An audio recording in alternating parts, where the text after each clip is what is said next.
Denver Mayor Michael Hancock announced on Tuesday that he is working to vacate the sentences of thousands of low-level marijuana possession convictions. The city of Boulder is looking to do the same thing, making its announcement late last week. Patty, this seems, and the Westward did a fantastic job writing about this, a decision that could have been made not just yesterday, but for a variety of years beforehand. If viewers haven't had a chance to take a look at Westward and that article, tell us a bit about the timing of this situation. Well, the decision could have come down in December of 2012 after voters passed Amendment 64, which legalized the possession of recreational marijuana. And it's interesting that we waited now almost six years.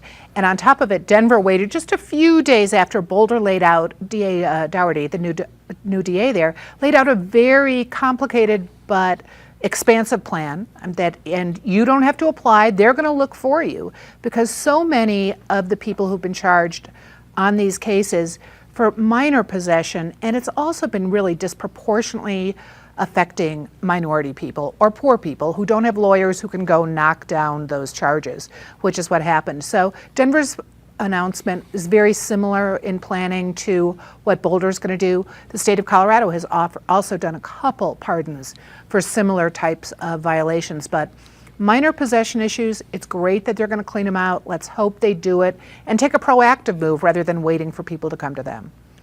David, you're our lawyer at the table. Are both Denver and Boulder on firm legal ground here to do what they're doing, that they're proposing to do? Yes, they are. And Dougherty, the Boulder DA who initiated this, I think is a very competent and respected lawyer. I think, as Patty said, better late than never. One suspects this has something to do with election politics. I mean, as it could have been done in the Hancock administration's first year. And would have been better done then, because that's when the people of Colorado expressed their view that marijuana personal use should not be a crime. Eric, let's dig into that. I think David was reading my script because my question to you is going to be, Boulder beat Denver by a couple days in this one, but the timing still kind of feels like election year politics. Why do you think it took so long? Why are we hearing about this in late 2018 and maybe even just a couple of years ago? Not sure I have a good answer for you. I suspect David's cynicism is well-placed cynicism in the sense of that politics has something to do with it. I share his assessment of Michael Dougherty, the new district attorney up in Boulder. Very, very able guy, and he'll make sure this is done right. David said it, I'll repeat it, better late than never. But it could have and should have been done some period ago.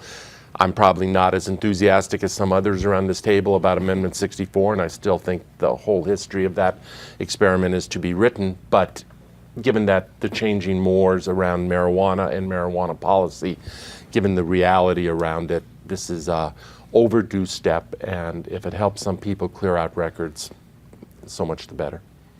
Joey, our collective cynicism notwithstanding, is there any hurdles to these ideas in Denver or Boulder? Well, I'm the king of cynicism on this issue. That I see a lot of problems here. That what makes marijuana so special? The laws change all the time in our state. I see it every year at the legislature. People have paid penalties for things that have been changed later on in the law. We're going to go back in time and give them their money back, or where does this end? I mean, I'm all for the fact that marijuana is legal now, and it wasn't legal at the time that they committed these crimes. So, yes, I think it's absolutely political. That the Hancock administration wants to raise taxes on marijuana, so this is a way to level the scales, because this could have been done when we legalized marijuana. It could have been done in 2005. Isn't that when the city voted to decriminalize marijuana? Why now? I have reasons to believe that it has to do with the election next May.